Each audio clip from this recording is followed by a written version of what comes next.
আসসালামু আলাইকুম ওয়া রাহমাতুল্লাহ। দেশের প্রধান প্রধান দৈনিক পত্রিকার শিরোনামে স্থান করে নেওয়া আন্তর্জাতিক খবরগুলোর মধ্যে যা যা থাকছে।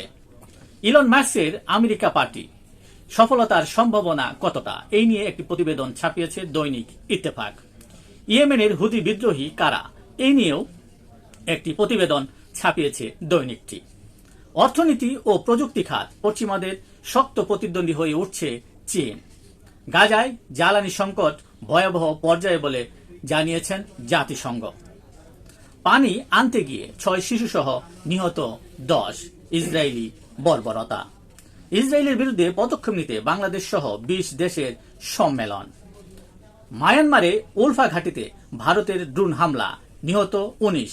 নিহতদের মধ্যে উলফার শীর্ষ সামরিক নেতা নয়ন অসম রয়েছে। তাইওয়ান ইস্যুতে মিত্রদের স্পষ্ট অবস্থান জানতে চায় মার্কিন যুক্তরাষ্ট্র। গাজায় নিহত শিশুদের স্মরণে তেল আবিবে মৌন মিছিল। এই ছিল দেশের প্রধান প্রধান দৈনিক পত্রিকার শিরোনামে স্থান করে নেওয়া গুরুত্বপূর্ণ সংবাদ, যা নিয়ে এতক্ষণ আপনাদের মাঝে উপস্থিত ছিলাম। আশা করি আপনাদের ভালোই লেগেছে। আজকের মতো এখানেই, আবারও দেখা হবে আগামীকাল ঠিক একইভাবে। সে পর্যন্ত অবশ্যই ভালো থাকবেন, সুস্থ থাকবেন। আসসালামু আলাইকুম ওয়া রাহমাতুল্লাহ।